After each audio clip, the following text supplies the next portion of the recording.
The library browser is an important component of the program that you will want to become acquainted with.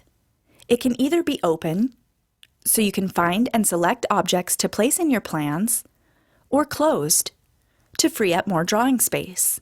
There are many ways to access the library browser, including clicking this library browser button on the toolbar. Right-clicking within the top toolbars, except over Grayed Out toolbar buttons, going to the View menu to access the library browser command, or simply pressing Ctrl+L on your keyboard. The library browser is your gateway to most objects included in your Home Designer product. I will click the triangle behind a category to see its contents, working my way down into the subfolders to find objects. And I can click on the triangle to close a folder up again. Clicking on the last folder, the one containing objects, will display all those objects in the selection pane. Selecting an individual item in either the selection pane or here in the browser will display that item in the preview pane. You can resize these panes as you see fit. You can click in the floor plan to place your selected library item. Notice how the feedback indicates how the item will be placed when you click. And notice the cursor's shape has changed from the traditional arrow or crosshair to a special icon indicating which class or type of library object is selected for placement. In this case, a chair appears as the mouse cursor, indicating that a furnishing item will be placed if I click. Though it is very helpful to become familiar with the library's organization so you can find the things you're looking for, you don't always have to hunt through the entire library browser to find a particular object. It's often quick and helpful just to search. You can click the Library Search button, or simply click here in the search box and begin to type a word or keyword. Matching items will appear.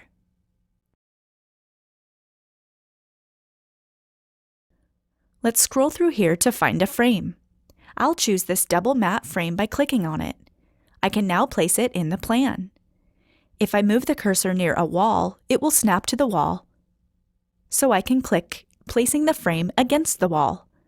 Let's take a camera view of the chair with the frame next to it. I want to find a painting for this picture frame, so I'll search the library again. I'll click and drag in the search box and type painting. Matching objects will appear. I can click on my painting to pick it up and preview it here. I could click here to return to the browser part of the library, and I can click here to return to the search part of the library. If I want to know where in my library my selected painting is, I'll right-click on it and click Show in Browser, and it will take me to that location in the library so that I can learn where it is and find it again easily. I can now move into the plan and apply my painting to the picture frame. Now let's modify the chair. I'll select it and open it for specification. I'll go to the Materials panel, and I want to change the main body material for the chair. I'll click Select Material. The Select Library Objects dialog will open and show me the location of the current material. Now I can go anywhere in the Materials folder to choose a replacement. So I'll expand the Materials folder, expand Colors, go to Generic Colors, and I'll pick a neutral color.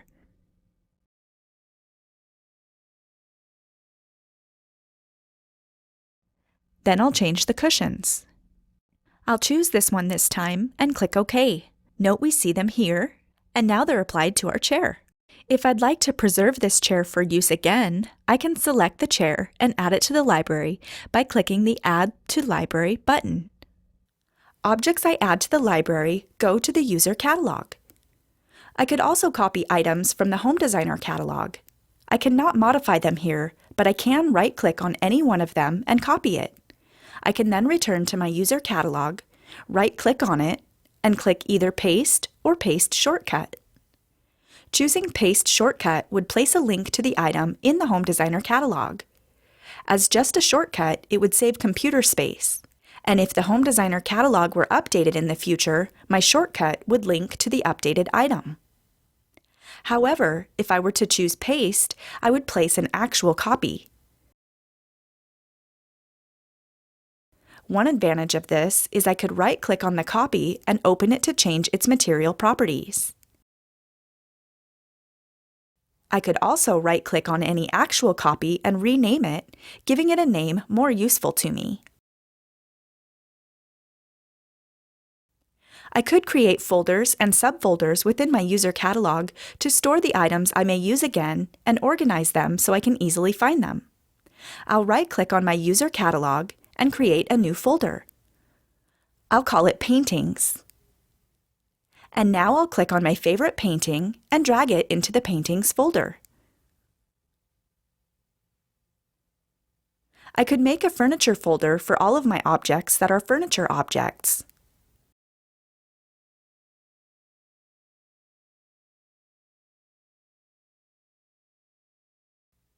If I decide I no longer want an item that's in my user catalog, I can right-click on it and click Delete, and it will go into the trash.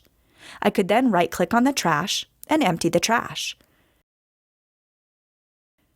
Finally, I could click the Get Additional Content Online button at the bottom of the library browser to launch my internet browser and direct it to the Home Designer website, where additional content, like bonus catalogs and manufacturer catalogs, can be found, selected, and downloaded into my program.